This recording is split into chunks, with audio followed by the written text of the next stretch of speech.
Hello, I am Patricia Neal, and I am a stroke survivor.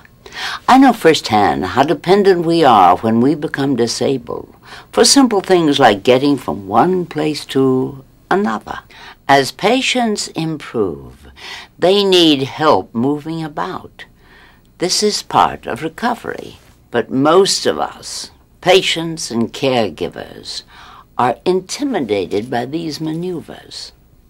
Therefore, I am very pleased to introduce this video series on the movement aspect of caregiving. Each video presents a simple concept for making lift-free transfers. We can offer only a few examples in this short preview, but used in the course of everyday nursing, these transfer techniques can reduce injury to your staff and speed recovery of your patients. It's the role of the rehabilitation team to help the patient with independent functioning. The job of the physical therapist in particular is to help patients with transferring, moving, sitting, standing. The rehabilitation team needs to work with the family. It's important to try and decrease the distress that the family has.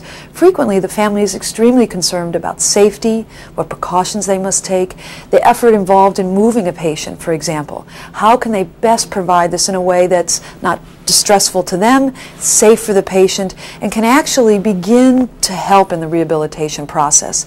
It's not enough to just try to get a person to walk, but you want the person to be able to move in bed, to be able to get up and down in bed, and you want the family members to be able to contribute. Frank Hatch and Lenny Maeda have been working with families and professionals throughout Europe for the last 15 years, teaching them how to interact with disabled patients. Every transfer situation is unique, but 6 basic principles will guide you in moving any patient. So today we're going to teach those principles to you. We're going to get the skills that those principles imply. It's not enough just to know the name of the principle. You have to be able to do something with it. You want to organize your body so that you're moving towards the direction your body can move in the direction we want to take him. Put your hand way over on his chest and pull diagonally up. Diagonally up. Okay, that way. Now put your hand on his pelvis and push it diagonally up. And he's up a step in the bed. Definitely. All right, the next principle that we want to make you aware of and help you understand and become capable of using is the idea that you do not ever want to lift weight. You want to transfer weight so that it stays on its supporting surface.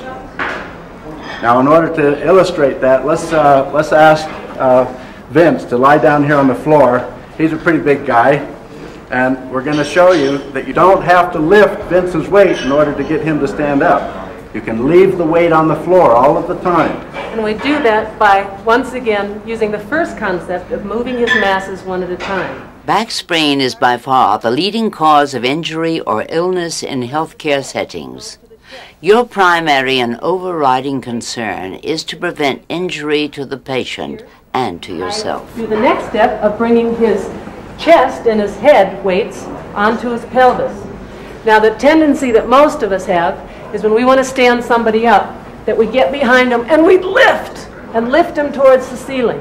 But when I do that, I take the weight off of the supporting surface and I put it upwards. And she puts it on her back. Yeah, it comes onto my and back. And it becomes very dangerous. This is the place where most people hurt themselves when they're trying to lift somebody from a position on the floor to standing.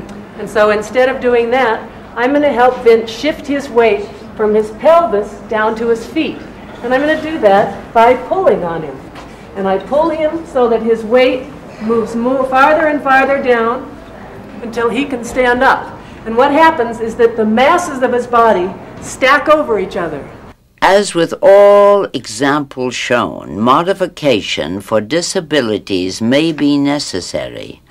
A frail patient or one with flaccid or paralyzed arms, for example, would be pulled by the chest rather than by the arms. Now you see, you're not expected to do therapy with your family member. That's what the professionals do. What you are expected is to go on and recreate the kinds of interactions and the kinds of functions that make a daily life in the family possible. I want to stay in my own apartment, and my greatest trouble was trying to get in and out of the bath. Mildred Sears has chronic joint disease. Despite the pain, Mildred makes a determined effort to remain mobile and live at home. He has brought me a long way in the bathroom, and my bathroom is very small. And as you see, I'm not a tiny person at all. So you always want to look to see, how can I make this three-dimensional movement from one position to another position? Now let's do this with Mrs. Luster. Frank, can you move over here for a minute? And I want to show you how you can get out of these chairs without having to just move straight forward. Would you put this leg a little bit further forward, and you're going to put this hand on the chair down here on the seat. And then you're going to turn and you're going to put this hand over here. And you're going to keep turning, look back over your shoulder over here, and notice how easily you come to standing. That's a lot easier than just lurching straight forward, isn't it? It is your patient's ability, not disability, that counts. So he or she should use any abilities that still work, while you compensate for those that don't. So principle number 3 is, do movements with, not to, him or her. You use me on the side that's weak, and I'll use you on the side that's strong, and together we're going to walk from this wheelchair over to that chair and sit down, okay? Okay, so first I want you to walk to the edge of the chair. So come out a little ways to this edge. Now come on this side, and we're going to walk a little ways to the other side. No, hold on a minute. Can we come to this side a little bit so that your butt's out this way? Now this one once again. Okay, now spread the legs just a little bit, and we're going to take a step onto your strong leg.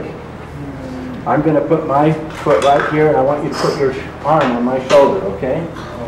All right, now together we're going to stand. All right, so we both did that standing.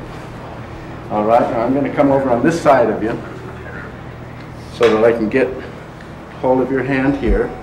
I've got hold of your chest. I've got my pelvis against your pelvis. And I'm going to bring your weight onto me. Now, see, now you take a step. Now I give your weight over to that leg and you take a step. Now the weight comes to me and you take a step. Now the weight comes to your strong leg and you take a step with your weak leg. Now I take your weight onto me and you take a step. That's it. We've talked about 6 basic principles. The first one is to move only one mass at a time. The second one is to always leave the weight on the ground. Don't ever try to lift the weight. The third one is to do everything together. Don't ever do anything to somebody. The fourth one is to organize the environment so that it's easy and safe. The fifth principle is to move between basic positions in spirals in 3 dimensions. The sixth principle is to pull and push in order to keep your contact. Now, if you'll stand up a minute, Vanessa, I'm going to show how even you can move your dad without lifting. Instructions for practice sessions conclude each video. Each concept builds on the previous ones as transfers become progressively easier. I am convinced that this video series will be invaluable to caregivers and indispensable to your training program. These transfer techniques can reduce injury to your staff and speed recovery of your patients. The way we communicate through touch and movement has a profound impact on our patients. It is crucial in motivating them to relearn lost skills. Your encouragement, expressed through skilled handling, is a healing influence.